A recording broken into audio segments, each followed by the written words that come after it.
And I'm now here in studio, happy to welcome Linda Yamamoto back. Thank you for being with us here today. Thank you, always a pleasure. Linda is from YamStamps. I'm really excited because we have a fun segment. I don't even know what we're gonna make, and you promised you'll walk me through it, so hopefully all goes well. Yes. Why don't you start off by telling me about YamStamps? Okay, YamStamps is my home-based business. It is focusing on rubber stamping and paper crafting.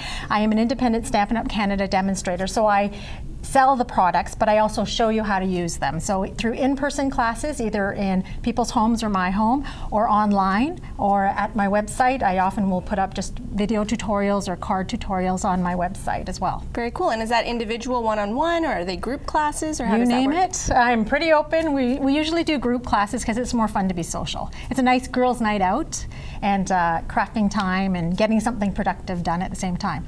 Well, and you know, DIY is very popular right now, and especially this time of year, there's plenty we can make, so definitely. Let's get into it. I don't know what, as I said, I don't know what we're making here today, but I'm excited because you have really pretty stamps. It's a mystery project.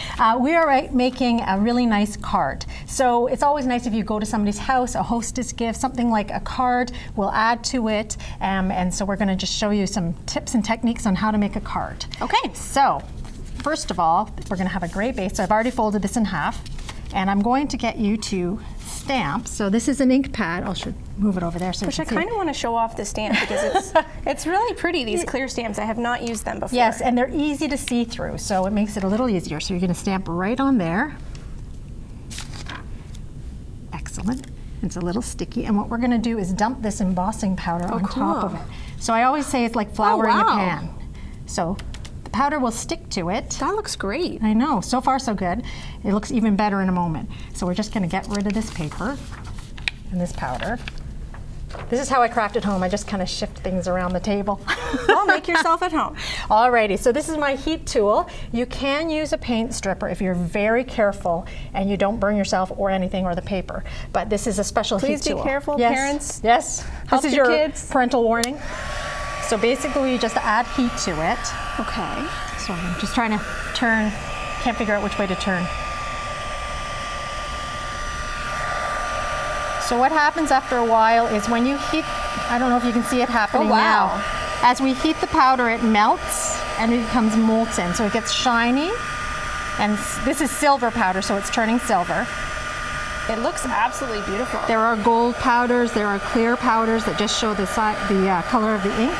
It almost looks like it's raising up. Yeah, so this is what we call heat embossing. I believe that's done there. It looks very professional. So, I don't know if you can see that on the, no, it's probably too shiny. There you go. There we go, there yes. You go.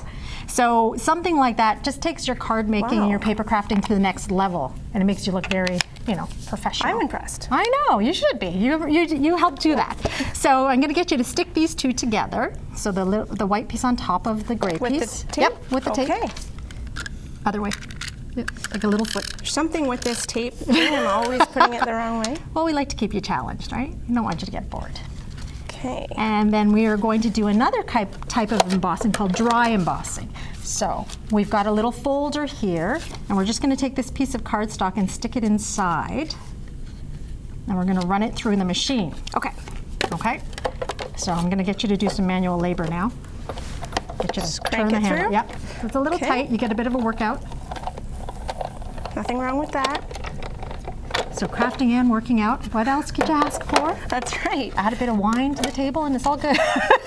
So what we've done now is we've added a bit of texture to the cardstock. I don't know if you That is really cool. And then we're going to stick this on here on the card. Stick this on here?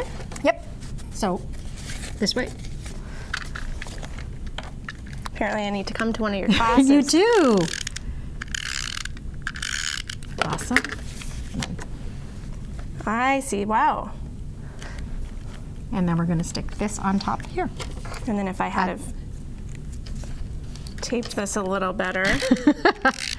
That's what learning is all about. And we're always so delicate the first time, right? And then after that we're like, okay, this is old hand. Perfect. Okay. Right in the center here? Yep. Or wherever you like it. Isn't that pretty? I can't get over how that powder I know. turned into that sparkle. And now we have a lovely card that you can homemade give to card. someone. And it's not screaming homemade by like a 3-year-old. Not that there's anything wrong with a 3-year-old's I'm sure yours probably would have looked a little bit better than mine, but thank you. That's fun. I would love to. So I guess you can make all different patterns depending on what. Change out the folder, and like I said, with the powders, it depends on what powder you use. There's silver, there's gold, there's clear, there's sparkly. Cool. I want to try the sparkle one next time. Okay. And also, I guess that's one of the advantages of coming to you or you holding these classes is that you can try out these products without having to purchase them right away. And exactly. Yeah, and if you come to a class, you usually go away with about 4 cards, different patterns, different designs, so you can use those cards, and if you decide that you really want to make a little investment in it, then you can. Great. Okay, thank you so much for being here today. We are going to head to break. We're out of time.